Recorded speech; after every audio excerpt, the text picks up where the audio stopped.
But I'd have to agree with Rodman. If he was black, he'd be just another good guy. Let me tell you the real reason players feared Larry. When Isaiah Thomas once dismissed him as just a basic white boy, many fans laughed. But the people who battled him night after night understood a different reality. Larry Bird had a reputation around the league as something far more dangerous, a player whose mind could break opponents before the scoreboard ever did.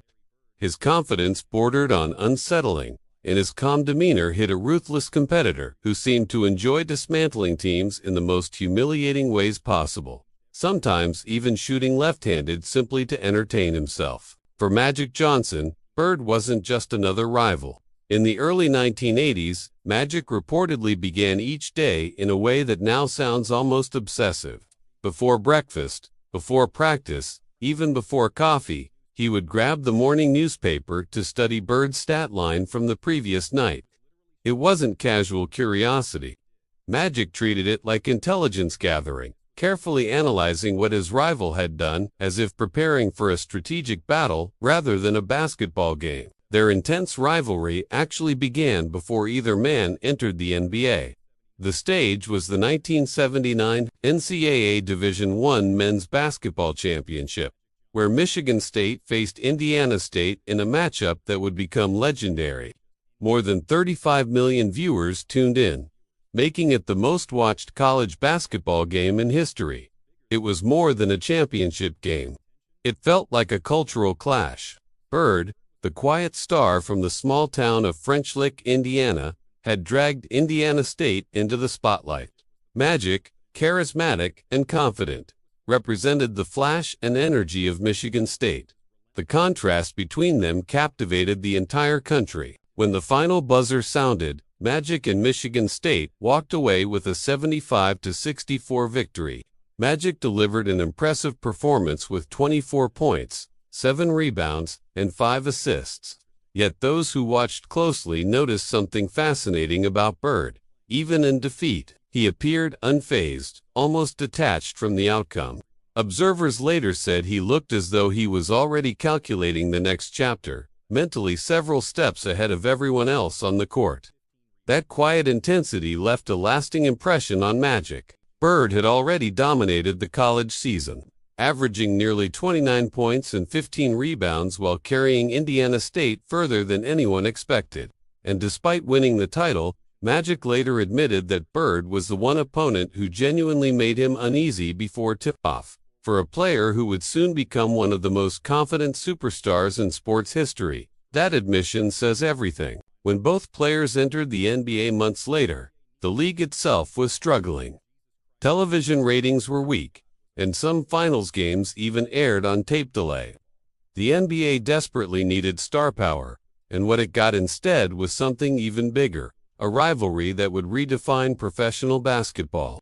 Magic joined a Los Angeles Lakers roster already packed with talent, including Kareem Abdul-Jabbar and Norm Nixon. Bird, meanwhile, arrived in Boston to find a franchise that had finished the previous season with a dismal 29-53 record. The transformation was immediate. As a rookie, Bird averaged 21 points and 10 rebounds and helped push the Boston Celtics to 61 wins, a staggering turnaround of 32 victories in just 1 year. He didn't dominate with flashy athleticism or highlight reel dunks. Instead, he overwhelmed opponents with precision, intelligence, and a level of self-belief that bordered on intimidating. It was basketball played like a chess match, and Bird was always several moves ahead. The Rookie of the Year race quickly became another chapter in the growing rivalry. Magic posted impressive numbers of his own, 18 points, 7 rebounds, and 7 assists per game, while helping the Lakers contend. But Bird's impact in Boston was impossible to ignore. His leadership and two-way dominance ultimately earned him the award, and that result added a new psychological layer to their competition. What made Bird particularly unsettling to opponents wasn't just his production. Many players could accept losing to superior athleticism. What rattled them was facing someone who seemed to predict every move before it happened. Bird had a way of shrinking the court, exposing mistakes, and making opponents feel as though failure was inevitable. And the mind games didn't stay confined to game nights. Coaches and players across the league began planning specifically for Bird. His presence influenced scouting reports, practice sessions, and entire game strategies. Even Magic, already a superstar, had to prepare mentally every time their teams were scheduled to meet. Yet Bird's reputation grew even more intimidating because of how he talked on the court. Most trash talk in the NBA is emotional noise, a way to boost confidence. Bird's approach was different. He often told defenders exactly what he was about to do, where he would shoot from, how he would move, and even which spot on the floor he would score from.